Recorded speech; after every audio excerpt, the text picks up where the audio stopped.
Assalamualaikum warahmatullahi wabarakatuh. Assalamualaikum. Kita seringkali misalkan nih kesiangan subuh lah gitu ya. Ini gua gara-gara setan nih. Jadi seolah-olah setan itu lebih hebat dari kita gitu. Karena kita dikalahkan oleh setan. Kan sebetulnya tidak begitu menurut saya. Ya. Pertanyaannya adalah sebetulnya nur yang ada pada kita ini dengan kekuatan setan itu seperti apa sebetulnya? Iya. Karena kita seringkali itu nyalahin setan sehingga yang ada nyesel. Kan mestinya ya Allah, kenapa saya tidak bisa bangun subuh? Betul. Artinya dosa apa? Jadi kan lebih manfaat ketimbang nyalahin setan. Karena setan disalahin malah ketawa-ketawa aja, kata setan, bukan gua, dasar lu aja malas kali. Iya. Bagaimana memahami antara tadi kan nur kita ini kan kelasnya kelas mana kita nggak tahu nih. Iya. Cuma seperti apa supaya kita tidak merasakan walaupun misalkan terlambat subuh, yang namanya terlambat kan jarang-jarang, bukan tiap hari gitu kan. Nah bagaimana kita merasakan supaya walaupun terlambat kita nggak merasa sedih lah gitu. Iya, masih ada hiburannya. Syukran. Assalamualaikum pengen warahmatullahi dihibur wabarakatuh. Pak ya. Iya. Terkadang ada orang yang udah bertahun-tahun selalu on time subuh, bahkan in time subuhnya. Terbersit di hatinya, kayaknya di komplek ini aku yang paling beriman, aku yang paling soleh. Allah karena sayang sama orang ini nggak dikembalikan rohnya ketika azan, supaya ketika bangun kesiangan dia mengatakan, ya Allah, ternyata inilah yang dirasakan oleh tetanggaku yang tidak bangun subuh. Berarti alarmku tidak berefek, doa-doaku tidak bekerja. Ini adalah mutlak pemberianmu. Di situ dia bersyukur Pak. Setiap hari besok dia mengatakan, ya Allah tolong bangunkan aku. Jadi ada perasaan harap-harap cemas yang buat dia merasa dirinya merasa hina di hadapan Allah. Inilah makna hadis qudsi, hadis sahih. Apa kata Allah? Ya ibadi, fa illam tuznibu. Hai hambaku, jika engkau tidak merasa berdosa, tidak merasa hina di hadapanku, tidak merasa lemah di hadapanku, aku akan datangkan generasi baru yang mereka merasa berdosa. Jadi dosa itu merasa apa enggak itu aja. Banyak orang berdosa apa enggak merasa. Lalu mereka minta ampun kepadaku, lalu aku ampuni mereka. Untung Pak, ketika bertahun-tahun on time, ada perasaan itu. Karena ada sebuah hadis. Ini hadis bukan untuk orang tapi untuk kita. Apa kata Nabi? 2 sholat yang berat bagi orang munafik, yaitu al-isya wal subuh. Isya dan subuh, hadis Bukhari. Akhirnya setan bilang, tuh tetanggamu munafik loh. Jadi setan ini jangan salah Pak, setan itu pernah berdebat dengan Allah. Jadi ilmunya tinggi. Ilmunya tinggi. Nggak cukup dengan ilmu-ilmu kita yang standar. Bapak ini misalnya udah jadi kiai, itu setannya punya ilmu di atas kiai itu. Lalu gimana? Kita harus punya perangkat senjata yang bisa menaklukkan itu. Masih ingat kisah Nabi Musa? Nabi Musa didatangi, hadis Sahih Bukhari, didatangi oleh Adam. Saya pernah cerita di sini kalau nggak salah. Oh belum kali ya, ini kan baru yang kedua ya. Apa kata iblis?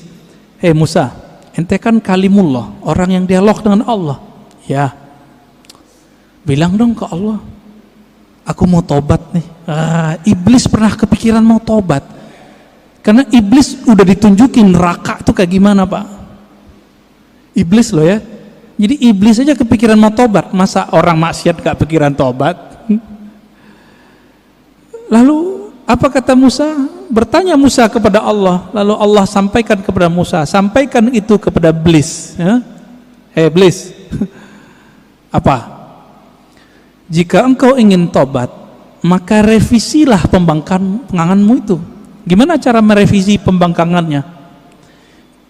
Tuh di sono tuh ada kuburan Adam, kakekku, tolong sujud kepadanya. Kira-kira jawaban iblis apa, Pak? Ogah gua. Dia hidup juga nggak mau sujud, apalagi udah bawa tanah.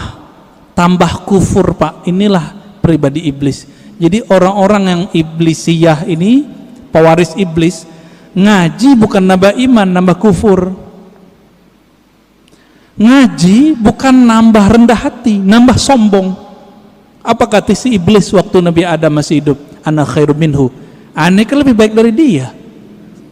Jadi kalau kita berani nih ngomong, Bapak mau ahlus sunnah, mau nggak ahlus sunnah? Bapak ini udah ngaku ahlus sunnah, terus merasa lebih baik daripada orang yang nyala-nyalain. Iblis juga itu. Jadi kita nggak boleh merasa itu meskipun kita benar. Ini yang dimaksud oleh Nabi, siapa yang berdebat meskipun dia tahu dia benar, dia tinggalkan perdebatannya, Allah taruh dia di tengah-tengah surga, wasatil jannah. Tapi dia tahu dia benar, orang ngajak debat dia nggak mau debat. Kalau tadi udah debat duluan, maka Allah taruh dia di tempat paling tinggi, yaitu Firdaus. Kenapa? Karena debat itu adalah karakter iblis yang jahil kepada Allah. Dia memandang Nabi Muhammad Adam, tapi dia tidak kenal nur yang ada di wajah Nabi Adam.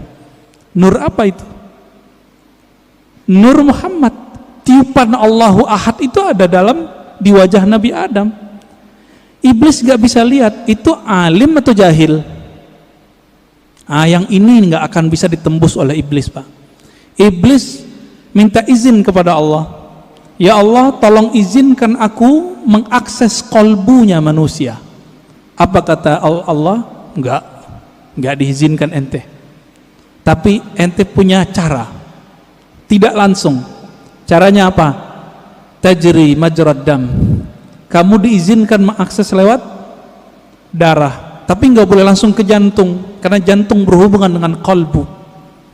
Tapi karena darah itu nanti mengalir, berputar di dalam kolbu. Inilah orang kalau tidak membersihkan kolbunya menjadi kolbu iblis. Itulah yang nanti kalau dibiarkan, Pak, pribadi ini merasa lebih, nanti lama-lama dia berani nyalain orang, bahkan bunuh orang yang beda sama dia, bahkan ngebom orang yang beda faham sama dia. Nanti di akhir zaman, ini kan akhir zaman sudah, mereka akan menjadi tentara Dajjal. Inilah yang masuk dalam imajinasi para pembuat seniman-seniman itu, jadi zombie. Zombie itu adalah karakter dari atba'ud Dajjal. Nggak ada iman di kolbunya.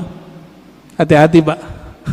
Ya, maka pandanglah kolbu itu, bersihkan tiap hari. Jadi kalau mau istighfar, nggak hanya istighfar zahir, istighfar kolbu. Kalau kita udah masuk istighfar kolbu, siapa aja ngomong kita dengerin, siapa yang ngajar kita dengerin. Khotibnya nggak menarik, tetap kita doain.